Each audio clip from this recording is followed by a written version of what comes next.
Hello everyone, मी आहे Shubhangi Rawadkar, teacher by profession आणि investor by passion. Financial education घराघरात पोहोचवणं हाच माझा उद्देश आहे आणि तेही अगदी सोप्या आणि मजेशीर भाषेत. आणि म्हणूनच आपण ही फायनान्शियल सिरीज सुरू केली आहे. त्यासाठी पहिल्यांदा तुम्ही जर अजूनपर्यंत या चॅनलला सबस्क्राईब केलं नसेल तर सबस्क्राईब करा आणि शेअर करा सगळ्या घरातल्या माणसांना. कारण फायनान्शियल नॉलेज शिकणं हे खरोखर खूप गरजेचं आहे, जे फक्त श्रीमंतांच्या घरात शिकवलं जातं. आपल्या भारतीय एज्युकेशन सिस्टीम मध्ये सुद्धा फायनान्शियल नॉलेज शिकवलं जात नाही. त्यासाठी फायनान्शियल नॉलेज खूप गरजेचं आहे.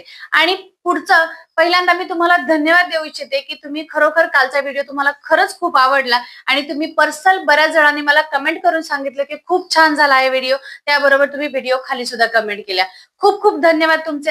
आजचा आपला जो टॉपिक आहे तो आहे सेव्हिंग आणि इन्व्हेस्टिंग. पारंपरिक पद्धतीनुसार आपल्याला सगळेजण सांगतात, आपल्या घरातली वडीलधारी माणसं सांगतात की पैसा सेव्ह करून ठेवा, पैसा बचत करून ठेवा, जो आपल्याला पुढच्या अवघड क्षणामध्ये किंवा आपत्कालीन घटनेमध्ये आपल्याला उपयोगी पडेल. नेहमी असं बोललं जातं. पण आपण पैसा सेव्ह करणं निश्चितपणे गरजेचं आहे. कारण पैसा श्रीमंती बनवण्यासाठी किंवा आपण खूप रिच होण्यासाठी पैसा सेव्ह करणं ही पहिली पायरी आहे. पण फक्त सेव्हिंग करून आपला पैसा वाढू शकतो का? आपण श्रीमंत होऊ शकतो का? किंवा आपण फक्त बचतीवर फक्त आपण निवांत राहू शकतो का? तर अजिबात नाही. आपल्याला पैसा सेव्हिंग करण्याबरोबर तो इन्व्हेस्टिंग करण्यावर सुद्धा ध्यान देणं गरजेचं आहे. कारण बघा, आपला आत्ताचा जो महागाई दर आहे तो मी गेल्या व्हिडिओमध्ये पण चर्चा केली होती की महागाई जो दर आहे तो 7% आहे. पण ऍक्च्युअल मध्ये पाहिलं तर मेडिकल एक्सपेन्सेस 10% ते 12% आहे. त्याबरोबर हाऊसिंग असेल, ह्याचे सुद्धा खूप खर्च आहेत आणि बाकीचा सुद्धा जर विचार केला तर बराचसा खर्च वाढत जातो. एज्युकेशन एक्सपेन्सेस आहेत ते सुद्धा जवळजवळ 7 ते 8% आहे. पण यासाठी गरजेचं काय आहे की जर तुम्ही समजा फक्त सेव्हिंग करून पैसे जर बचत खात्यात ठेवले तर तुम्हाला बचत खात्यामध्ये फक्त 3% इंटरेस्ट रेट मिळतो. म्हणजे याचा अर्थ काय? तुमचा पैसा कमी होतोय. कारण 3% जर इंटरेस्ट रेट असेल आणि दरवर्षी जर महागाईचा दर जर 7% असेल तर तुमचे पैसे वाढतील कसे? तुमचे पैसे वाढत नाहीत, तर तुमचे पैसे कमी होतात. म्हणजे साधी गोष्ट लक्षात घ्या. जर समजा दुधाची पिशवी जर समजा 10 वर्षापूर्वी ती दुधाची पिशवी फक्त 20 रुपयाला मिळत होती आणि आता ती 37 ते 40 रुपयाला मिळते. याचा अर्थ काय? महागाई दर वाढला, त्याच्यामुळं ज्या आपल्या किरकोळ वस्तू आहेत त्याच्यावरचा सुद्धा दर वाढलेला आहे. आणि त्याच्यामुळं बँकेमध्ये नुसते बचत खात्यामध्ये ठेवलेले पैसे आपल्याला कधीच परवडत नाही. ते पैसे आपले कमी कमी कमी होत जातात.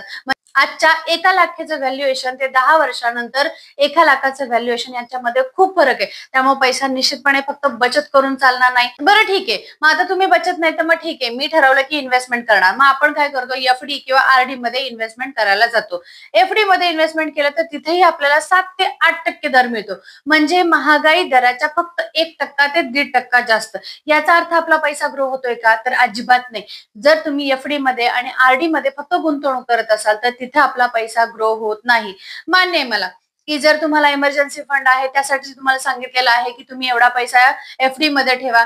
इमर्जन्सी फंड म्हणून 6 महिन्याचा खर्चाचा पैसा एफडी मध्ये ठेवणं इट्स ओके. पण जर तुम्ही त्याच्यापेक्षा खूप जास्त पैसा जर तुम्ही एफडी मध्ये ठेवत असाल तर तो मात्र पैसा तुमचा कमी कमी होतोय, हे लक्षात घ्या. कारण सर्वसाधारणपणे म्युच्युअल फंड मध्ये जर इन्व्हेस्टमेंट केली तर आपल्याला 12%चे रिटर्न्स मिळतात. 12 हे कमीत कमी मी सांगितले, 10च्या वर मिळतात. 12%, 15%, अगदी ते 20% पर्यंत, 18% पण रिटर्न्स जातात.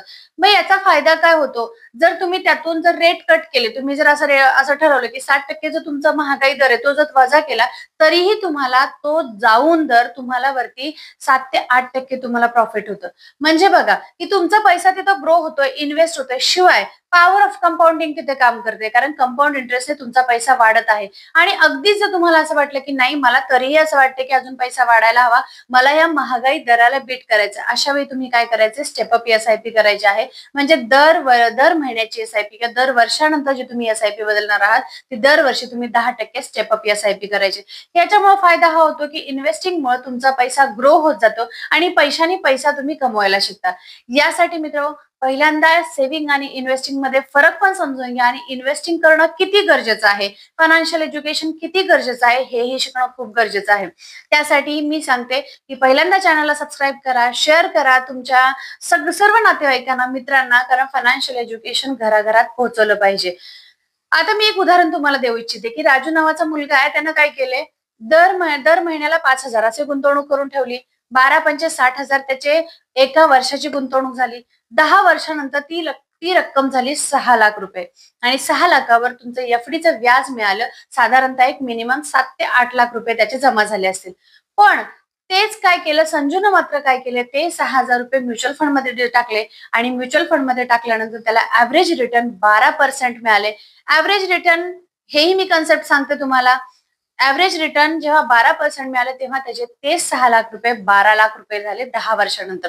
म्हणजे जवळजवळ दुप्पट रक्कम होते. साधारणतः जर आपण रूल पकडला तर साधारणतः 7 ते 8 वर्षामध्ये कोणतीही रक्कम दुप्पट होते.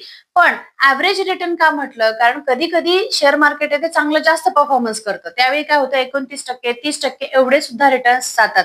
मी स्वतः माझ्या पोर्टफोलिओमध्ये बघितलेले आहेत. आणि मग जेव्हा मार्केट डाऊन साइड पण ट्रेंड करतं कधी कधी डाऊन साइड मार्केट असतं त्यावेळी काय होतं त्यावेळी मात्र खूप कमी रिटर्न्स मिळतात किंवा रिटर्न्स मायनस मध्ये जातात. आणि यावेळी उपयोग होतो तो ऍव्हरेज रिटर्नचा.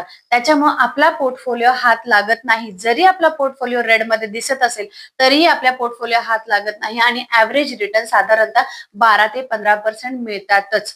याच्यासाठी काय गरजेचं आहे इन्व्हेस्टिंग शिकणंही गरजेचं आहे आणि शिकवणंही गरजेचं आहे.